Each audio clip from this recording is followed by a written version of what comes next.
번씩 3번 동안 그의 인생에 큰 변화를 갖습니다. 그의 나이 40세까지는 애굽의 왕자로서 부귀와 영화를 누리면서 권력을 얻고 세상의 즐거움을 갖습니다. 그러다가 애굽 사람들에게 자기 동족이 괴롭힘을 당하는 것을 알고 그를 죽이고 미디안 광야로 급히 도망을 합니다. 여기서부터 지금까지 부귀와 영화와 즐거움을 버리고 양치는 목자가 돼서 80세까지 삽니다. 그는 양을 치는 목자가 되어 장차 이스라엘 백성을 광야에서 인도하는 것이 어떤 것인지를 배우게 되는 겁니다. 광야 40년 동안 지는 해를 보면서 또 해가 떠오르는 것도 보면서 인생의 생과 사가 무엇인가를 알게 됩니다. 험산 줄령과 골짜기를 통과할 때 장차 다가올 어떤 시련과 어려움이라도 극복할 수 있는 인내와 이유도 배웁니다. 그러다 80세의 호렙산에서 하나님께 부르심을 받아 마침내 이스라엘 민족의 지도자가 됐습니다. 그리고 그가 120세가 될 때까지 이스라엘 백성을 광야에서 인도하면서 스스로 고독과 싸우고 수많은 대적과 싸워 승리해서 하나님께 영광 돌리는 믿음의 용사가 되었습니다. 이렇게 다양한 인생 경험을 한 모세도 이제 죽을 때가 됐습니다. 이제 자기 민족이 들어갈 가나안 땅을 바라보면서 그는 지난 과거를 곰곰이 생각을 하게 됩니다. 그리고 인생이 무엇인가 하고 질문하지 않을 수가 없습니다. 세상의 모든 사람들은 좀 더 잘 살고 좀 더 편안하고 좀 더 삶의 즐거움을 갖기를 원하는데 여기서 우리는 인생 행복이 무엇일까? 인생 행복에 대한 정의를 내리지 않을 수가 없습니다. 여러분, 우리가 새해 들어서 얼마나 많이 새해 복 많이 받으라는 인사를 합니까? 제가 여러분들에게 행복이 어떤 것이냐고 묻는다면 여러분은 과연 뭐라고 대답하겠습니까? 물론 지난 과거 그리고 현재 상황에 따라서 행복의 정의가 조금씩 다를 것입니다. 지금까지 가난하게 살고 빚진 인생이라고 한다면 부자가 되는 것이 행복이라고 할 것입니다. 병자에게는 건강하게 사는 것이, 갈등과 불안을 경험한 사람들에게는 평화가 가장 큰 행복이라고 할 것입니다. 지금까지 고독하게 살고 미움을 받았던 사람들은 좋은 사람과 사귀면서 사랑을 주고받는 것이 인생의 행복이라고 말할 것입니다. 오늘 모세 인생 회고를 통해서 우리 모두가 행복이란 어떤 것인가 정의를 내려야 됩니다. 그리고 행복을 누리는 하나님의 사람이 되어야 됩니다. 분명한 것은 행복은 애굽의 부귀영화가 아닙니다. 만일 부귀영화가 인생의 행복이라면 모세는 80년 동안을 아주 불행하게 살았을 겁니다. 이 행복은 아프지 않는 육체의 건강이라고 한다면 운동선수들만 행복할 것입니다. 행복은 마음 편한 그 자체도 아닙니다. 물론 이 모든 것 우리가 가지면 얼마나 좋겠습니까만, 그런데 이 모든 것이 우리에게 행복을 보장하는 것이 아닙니다. 여기 성경 29절 보니까 이스라엘이여 너는 행복한 사람이로다. 여호와의 구원을 너같이 얻은 백성이 누구냐 그랬습니다. 여러분, 행복이란 하나님 앞에 선택을 받고 예수님 믿어 구원받은 사람이 하나님의 사랑과 은혜를 누리는 것입니다. 이런 맥락에서 저와 여러분은 금년 내내 행복한 삶을 살기를 바랍니다. 우리가 세상의 모든 것 다 갖고서도 자기 생명을 잃어버리면 그는 결코 행복한 사람이 될 수가 없습니다. 그래서 하나님은 이스라엘 백성들을 가리켜서 여수룬이라고 부릅니다. 26절에 여수룬이여 하나님 같은 이가 없도다. 그가 너를 도우시려고 하늘을 타시고 궁창에서 위엄을 나타내시는도다 그랬습니다. 하나님이 이스라엘을 시적으로 부른 것이 여수룬입니다. 다시 말하면 여수룬은 이스라엘의 사랑의 호칭이라고 하는 겁니다. 마치 사랑하는 어린 자녀에게 부모가 뭐라고 합니까? 아이고 내 새끼, 강아지 같은 새끼, 이 새토끼 같은 귀여운 내 새끼야 하는 것 같이 여수룬은 하나님이 사랑하시는 이스라엘의 애칭이 되는 겁니다. 여러분, 우리는 하나님의 백성으로 구원을 받았습니다. 그렇게 많고 흔한 사람들 가운데서 하나님의 사람으로 택함을 받고 하나님의 자녀가 되는 은총을 받았던 겁니다. 하나님의 자녀가 되는 권세는 세상의 지위와 부귀 영화로도 바꿀 수가 없는 것입니다. 오늘 모세가 이스라엘 백성을 행복자라고 부르듯이 우리는 하나님의 영원한 구원을 받았기 때문에 행복한 사람입니다. 오늘 우리는 10년도 첫 주일 예배를 통해서 행복을 원하는 사람이 되고 행복을 마음껏 누리는 이런 사람들이 되시기를 바랍니다. 그러면 행복을 누리는 사람이 어떤 것입니까? 행복한 성도라는 것은 사는 날을 따라 능력이 있는 것입니다. 사람이 나이를 먹고 사람이 오래 산다고 해서 다 능력이 있는 것이 아닙니다. 젊을 때 잘 됐는데 나이를 먹으면서 점점 약해지고 나중에는 부끄러움 당하는 그런 인생도 있습니다. 그런데 행복한 성도는 사는 날을 따라서 능력이 있는 겁니다. 여기 25절 말씀 보면 내 문빗장은 철과 못이 될 것이니 내가 사는 날을 따라서 능력이 있으리로다 그랬습니다. 모세는 말하기를 우리의 연수가 70이요 강건하면 80이라도 연수에 자랑은 수고와 슬픔뿐이요 신속기간이 우리가 날아간다고 말합니다. 여러분 정말 인생은 밤의 한순간과 같고 아침에 피는 꽃과 같다가 저녁 때 시들어버리는 풀과 똑같습니다. 얼마나 빠른지. 지금 우리 나이가 몇 살이든지 사는 것은 잠깐이라고 하는 거죠. 이 짧은 인생의 시간의 빠름 그리고 육신의 연약함을 우리가 깨달아야 됩니다. 예수님 믿기 전에 내가 세상에 제일 멋있는 것 같고 모든 거 할 수 있는 것 같았습니다. 내가 뭐든지 시작만 하면 성공할 것 같았는데 될 듯 하다 안 될 때는 실망을 합니다. 아파서 유명한 의사에게 치료받고 처방대로 하면 건강할 것 같은데 계속 아프고 약해지기도 합니다. 나보다 더 지혜롭고 나보다 더 큰 사람이 내 주위에 엄청나게 많다는 것을 알 때 스스로 위축되기도 합니다. 세상 만사가 내 뜻과 내 방법대로 되지 않을 때 인생의 연약한 것이 어떤 것인지 알게 되는 겁니다. 자, 이렇게 연약한 인생에게 하나님은 말씀하기를 내가 사는 날을 따라 능력이 있다고 말씀하십니다. 여기 사는 날을 따라 하는 것은 매주 매달이 아니라 매일같이 주님을 믿는 사람은 점점 강건해질 수가 있다는 겁니다. 때마다 일마다 환경과 상황에 따라 하나님의 은혜를 베풀어 주시기 때문에 강할 수가 있다고 하는 겁니다. 그래서 내가 약한 것을 깨달아야 됩니다. 내가 부족한 것을 깨달아야 됩니다. 내가 약하고 한없이 부족한 것을 알면 하나님 그 안에 능력을 베풀어 주시고 채워주셔서 우리는 하나님 은혜로 강해지는 수가 있는 겁니다. 그런데 내가 원하는 강함이 아니라 하나님이 원하는 강함으로 우리를 만들어 주시는 것입니다. 바울을 한번 보십시오.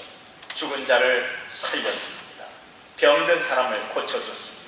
귀신도 내쫓고 많은 권능과 이적을 베풀었는데 자기 자신이 병들었을 때 그는 어떻게 할 수가 없었습니다.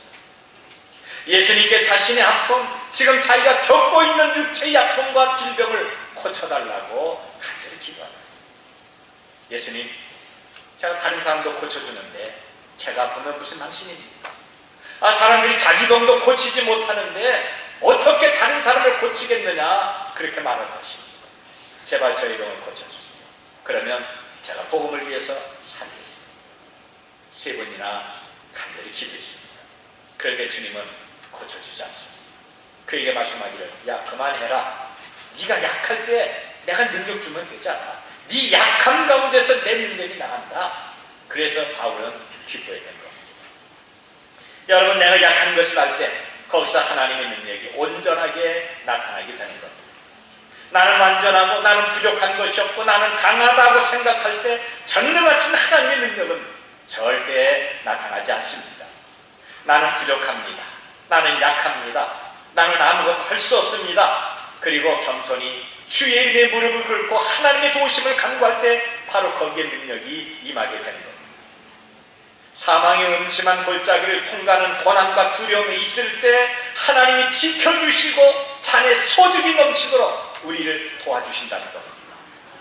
어제 친구가 다 나를 떠나고 수십 년을 같이 살던 가족이 나를 떠난다 할지라도 하나님과 그분의 능력은 한결같이 우리와 함께하고 있는 것입니다. 여러분 지금 스스로 인생의 무거운 짐을 지고 있다고 여기십니까? 지금 무겁고 힘들어도 예수님은 그 짐을 짊어질 수 있는 힘을 허락해 주시는 겁니다. 힘들어 죽겠다고 말하지 마십시오. 내가 못하겠다고 포기하지 마십시오. 내가 못 살겠다고 불평하고 좌절하지 마십시오. 하나님은 우리와 함께하면서 능력을 주시는 겁니다. 어제보다 오늘이, 오늘보다 내일이, 나보다 내 자녀들이 더 큰 능력이 있다 말하고 겁니다. 그래서 주님은 이렇게 말씀하십니다. 두려워하지 말라. 내가 너와 함께합니다. 놀라지 말라. 나는 네 하나님이 되리라. 내가 너를 굳세게 하리라. 참으로 너를 도와주리라. 참으로 나의 의로운 오른손으로 너를 붙들리라.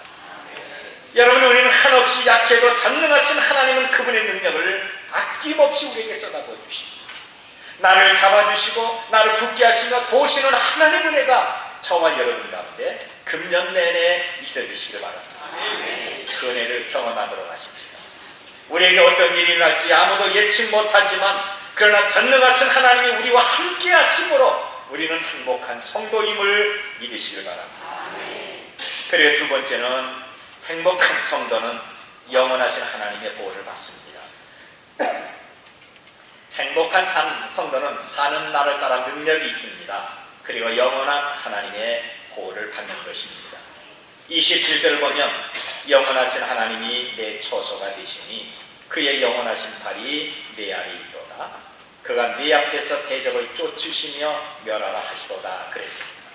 하나님은 우주의 창조자고 지배자가 되십니다. 여러분, 모든 인생사가 하나님의 뜻대로 이루어지는 겁니다. 우리가 주의 이름으로 일의 시작이 순수한 하나님의 뜻이라고 한다면 그 결과는 하나님께 영광 돌릴 수가 있는 것입니다. 그러므로 내 일 속에서 역사하시는 하나님의 뜻이 어떤 것인가 우리는 볼 줄 알아야 됩니다. 하나님의 간섭과 하나님의 지배하에 일어나지 않는 사건은 세상에 하나도 없습니다. 비록 그 일 자체가 형통하든지 곤고하든지 쉽든지 어렵든지 기쁘든지 슬프든지 하나님의 숨은 뜻이 있습니다. 우리에게 매일같이 일어나는 그 일 속에서 하나님은 철저하게 보호해 주십니다. 그래서 하나님의 보호를 받는 자는요 절대로 망하지 않습니다. 하나님이 보호해 주시는데 어떻게 망할 수가 있겠습니까? 신명기 32장 10절에 있는 말씀을 보면 여호와께서 그를 황무지에서 짐승이 부리짖는 광야에서 만나시고 호위하시며 보호하시며 그의 눈동자처럼 지켜주셨다고. 오직 이스라엘 백성이 약하시면 하나님께서 계속적으로 반복하겠습니까? 야, 내가 너 만날 거야. 내가 너 호위해줘. 내가 너 보호할 거야. 내가 너를 눈동자처럼 지켜줄 것이야. 이것처럼 든든한 약속이 어디에 있겠습니까? 하나님 우리를 눈동자처럼 지키는 한 우리는 실수하고 넘어질 수 있어도 완전히 망하지 않습니다. 그래서 잠언서에서 보면 대저인은 7번 넘어질지라도 다시 일어나거니와 악인은 지향으로 말미암아 엎드러진다고 말씀하고 있습니다. 세상 사람은 한 번만 넘어지고 실패해도 망했다고 말하고 주저앉지만 여러분, 하나님이 망하지 않는 한 우리는 8번이라도 일어나서 다시 하나님이 이끌어 주시는 것입니다. 우리를 굳건하게 하시고 잡아주시고 삶의 용기를 주시는 분은 바로 예수 그리스도십니다. 예수님은 베드로에게 믿음으로 살 것을 당부할 뿐만이 아니라 그를 위해서 배후에서 축복기도 하셨습니다. 베드로야, 내가 너를 위하여 내 믿음이 떨어지지 않기를 기도했다. 지금 베드로 뒤에는 사탄이 그를 잡아서 죽이고 찢으려고 했지만 예수님의 기도의 능력으로 베드로를 굳게 잡아주셨습니다. 베드로는 비록 3번이나 예수님을 부인하고 저주했지만 다시 일어나서 충성된 주의 일꾼이 된 것입니다. 여러분, 베드로를 잡아주시고 기도하신 주님은 지금도 저와 여러분을 잡아주시고 기도하고 계시는 것입니다. 로마서 8장 34절 보니까 다시 살아나신 이는 그리스도 예수시니 그는 하나님 우편에 계신 자요 우리를 위하여 간구하시는 자신이라 그랬습니다. 히브리서 7장 25절에서 그러므로 자기를 힘입어 하나님 앞에 나가는 자들을 온전히 구원할 수 있으니 이는 그가 항상 살아서 그들을 위해서 간구하심이라 그랬습니다. 지금도 살아서 기도하는 예수님 때문에 우리는 절대로 망하지 않습니다. 하나님의 보호하심으로 우리는 절대로 쓰러지지 않습니다. 일시적으로 고생되고 일시적으로 어려움을 겪을 수가 있지만 오뚜기처럼 다시 일어나서 영원하신 하나님 보호 가운데 살게 되는 것입니다. 하나님의 보호하심은 망하지 않게 할 뿐만이 아니라 우리를 지속적으로 위로해 주시는 것. 여러분, 슬프고 억울하고 힘들 때 하나님의 위로를 받아본 적이 있습니까? 저는 얼마 전에 필요한 책을 사기 위해서 기독교 서점에 들어갔습니다. 제의를 따라 어떤 젊은 엄마가 젖먹이 아기를 안고 책을 사러 들어갔습니다. 조금 있다가 젖먹이가 갑자기 울면서 엄마를 보채기 시작합니다. 아마 배가 고팠던 것 같습니다. 조용히 책을 읽거나 고르던 사람들이 그 젊은 엄마와 아기를 번갈아 보고 있는 거죠.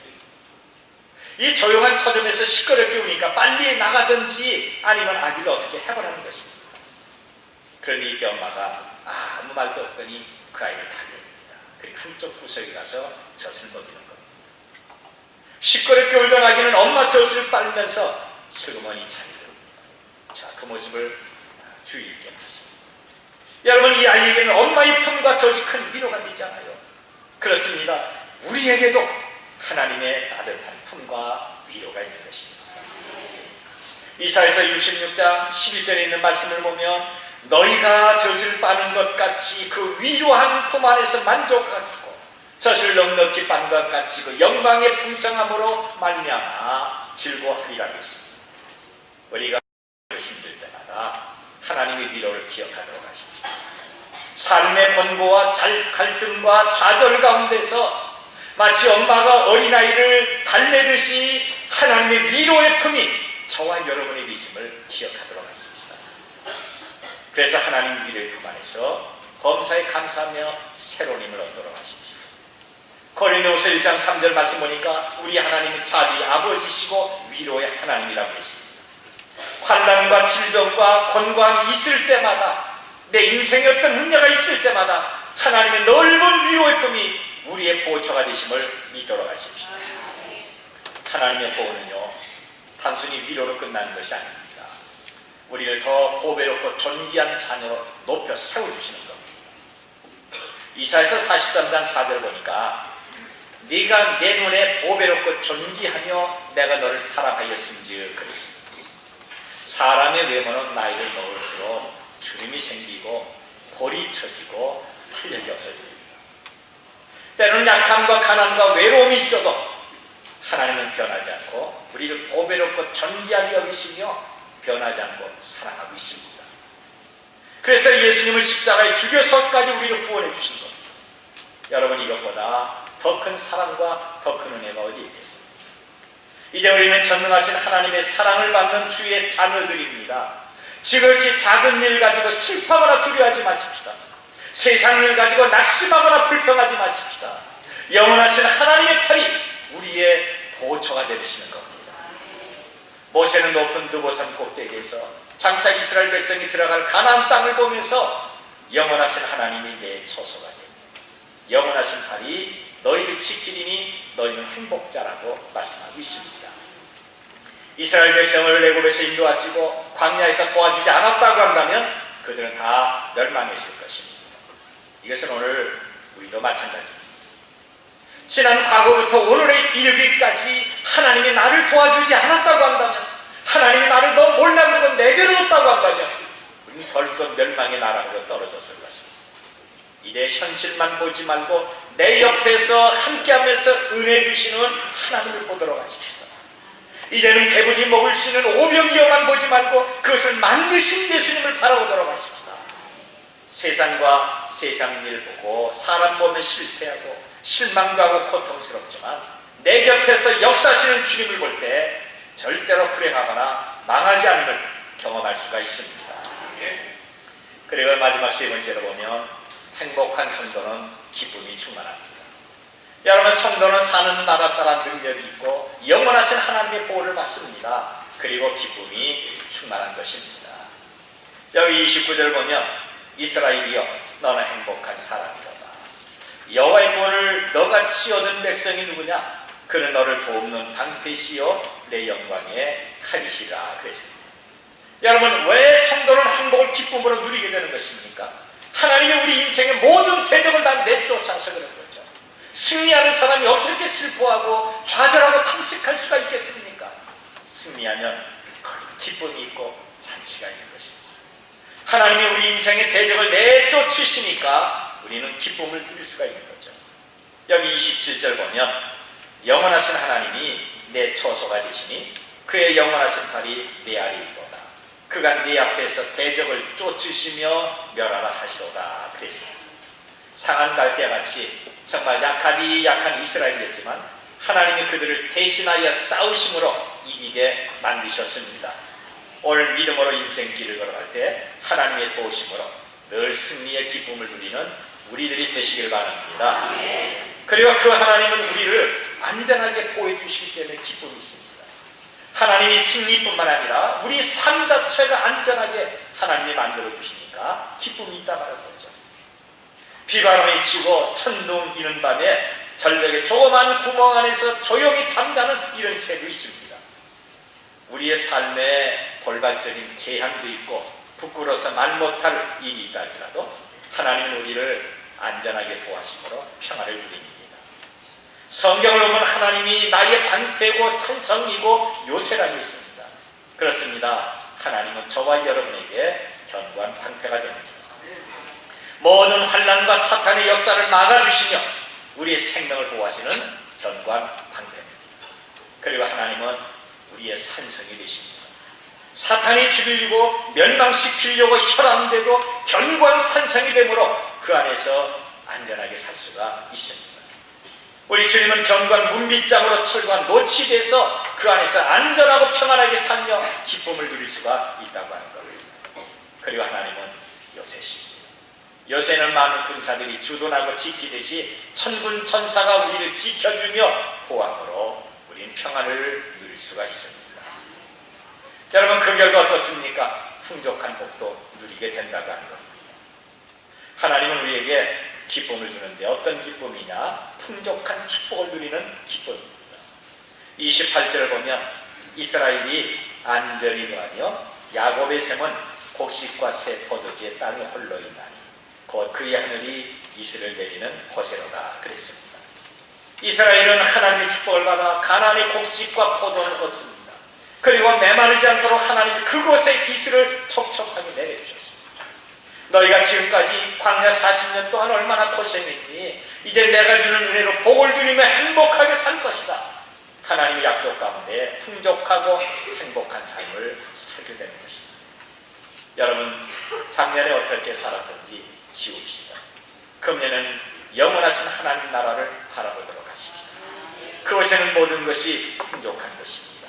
그 풍족한 천국을 하나님은 우리들에게 주신다고 약속하셨습니다. 로마서 5장 2절 말씀 보면 또한 그로 말미암아 우리가 믿음으로 서 있는 이 은혜에 들어감을 얻었으며 하나님의 영광을 바라보고 즐거워한다고 말씀합니다.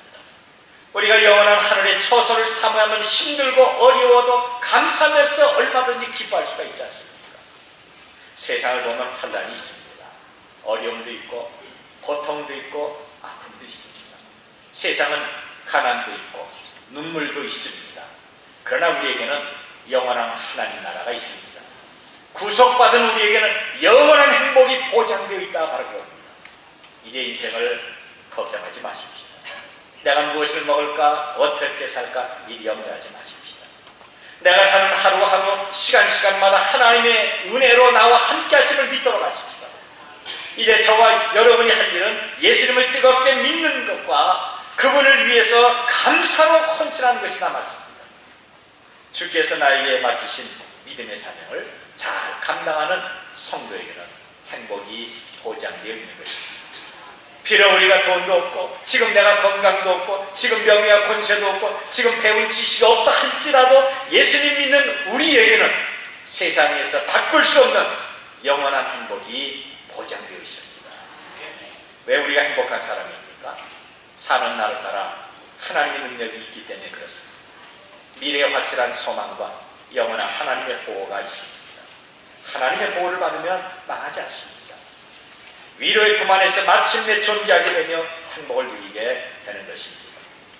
하나님은 우리 앞에 있는 대적을 다 쫓아주시고 안전히 거하는 보호와 풍족한 가난이 있습니다. 그러므로 예수님 믿고 하나님만을 예배하도록 하십시다. 예배하는 것을 그렇게 즐거워하도록 하십시다. 그리고 예배를 통해서 하나님의 허락한 행복을 누리도록 하십시다. 오늘 신년도 첫 번째 주일 예배를 통해서 나는 행복한 사람이다. 내 가정도 행복하다. 종암제일교회도 행복한 교회다라고 하는 이런 확신이 있어지시길 바랍니다. 기도하겠습니다. 아버지 하나님,